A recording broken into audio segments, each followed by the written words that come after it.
Hello everyone, আজ আমরা ঘুরতে যাব দুর্গাসাগর দিঘি এবং ভুটিয়া মসজিদ। প্রথমে আমাদের যেতে হবে নতুল্লাবাদ। নতুল্লাবাদ যাওয়ার জন্য আমরা বাসের সামনে চলে আসলাম।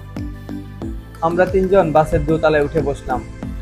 আস্তে আস্তে বাসের গন্তব্যের দিকে চলতে শুরু করলো। আমাদের ক্যাম্পাস থেকে বের হলেই দপদপিয়া সেতু, আর এই দপদপিয়া সেতু থেকে পুরো কীর্তনখোলা নদী খুব ভালোভাবে দেখা যায়। বাইরে অনেক বৃষ্টি হচ্ছিল, তারপরে আমরা যেহেতু ভেবেছি যাব, তাই আর ট্যুর ক্যান্সেল করলাম না, কিন্তু একটু পরপরই বৃষ্টি হচ্ছিল। নতুল্লাবাদ থেকে মাহিন্দ্রায় করে আমরা চলে আসলাম ভুটিয়া মসজিদ। আমরা গাড়ি থেকে নেমে মসজিদ গেট দিয়ে ভেতরে প্রবেশ করলাম। মসজিদ গেট দিয়ে ঢুকলেই হাতের ডান পাশেই অনেক বড় একটা লেক, আর তার বাম পাশেই মসজিদটি অবস্থিত। আমরা তিনজনই প্রথমবার ভুটিয়া মসজিদ গেলাম। বিশেষ করে বৃষ্টি স্নাত ভুটিয়া মসজিদ অসম্ভব সুন্দর লাগছিল। বিশেষ করে আকাশ, মসজিদের কালার, পাশাপাশি আবার বৃষ্টি, সব মিলিয়ে অদ্ভুত সুন্দর লাগছিল। মসজিদের বাম পাশে রয়েছে অনেক বড় একটা মিনার, যেটার উচ্চতা 193 ফুট। মসজিদের ভেতরের পরিবেশ এবং বাইরের পরিবেশ সত্যিই আমাদের মুগ্ধ করেছে। বাইরে সুন্দর সুন্দর সারি সারি গাছ লাগানো ছিল, সব মিলাই অসাধারণ একটা পরিবেশ ছিল। মসজিদ এরিয়াটা বড় এবং সুন্দর ছিল। আমরা দেখা শুরু করলাম, আপনারাও দেখতে থাকুন আমাদের সাথে।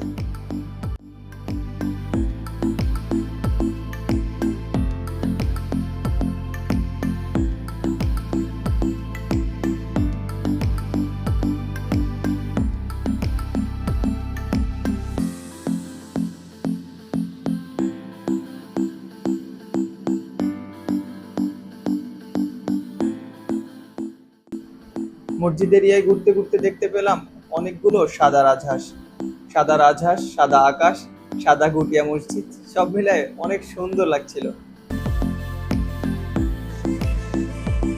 মসজিদ এরিয়ায় হাঁটতে হাঁটতে মনে হলো আমাদের আবার দুর্গাসাগর যাওয়া লাগবে, তাই আমরা বেরিয়ে পড়লাম মসজিদ থেকে। মসজিদ থেকে বেরিয়ে আমরা হালকা খাওয়া দাওয়া করে নিলাম। খাবার খেতে খেতেই হাসান নাহিদ বলল পাশেই নাকি শেরেবাংলা একে ফজলুল হকের বাংলো আছে। তখন ভাবলাম দুর্গাসাগরের আগে বাংলোটাই দেখে যাই। বাংলোর দিকে যাওয়ার রাস্তার পাশেই লেখা ছিল শ্বশুর বাড়ি এইদিকে। তো এই বোর্ড দেখে তাদেরকে তো আটকানোই যাচ্ছিল না, তারা নাকি আজকে শ্বশুর বাড়ি যাবেই যাবে। পরে অনেক কষ্টে তাদের ওই দিক থেকে ঘুরিয়ে বাংলোতে নিয়ে আসলাম। এটাই হলো সেই শেরেবাংলা একে ফজলুল হকের বাংলো। এখানে রয়েছে শেরেবাংলা একে ফজলুল হকের বাংলো এবং শেরেবাংলা একে ফজলুল হক স্মৃতি জাদুঘর। বাংলোটাতে খুব বেশি দেখার কিছু ছিল না, ছোট একটা পরিবেশ। তারপরে আমরা সেখানে ঘুরে পরে চলে আসলাম।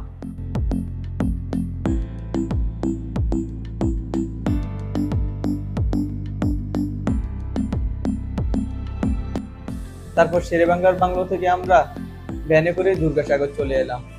আমাদের ওই দিনের ট্যুরের সবচেয়ে ভালো একটা পার্ট ছিল এই ভ্যানে চড়ার সময়টা। তারপর আমরা চলে এলাম আমাদের সেই কাঙ্ক্ষিত দুর্গাসাগর দিঘি।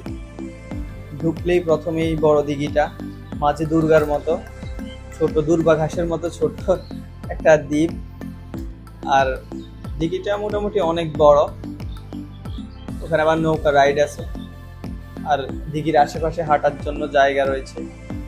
দুর্গাসাগর ঢুকতে না ঢুকতে কিছুক্ষণের মধ্যে প্রচন্ড বেগে বৃষ্টি শুরু হলো। বৃষ্টির সময় আমরা ভিতরে একটা দোকানের সামনে দাঁড়িয়েছিলাম। পরবর্তীতে বিকাল হয়ে যাওয়াতে আমরা আবার ব্যাক করি।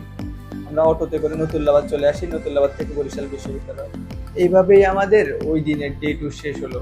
এতক্ষণ সাথে থাকার জন্য ধন্যবাদ সবাইকে।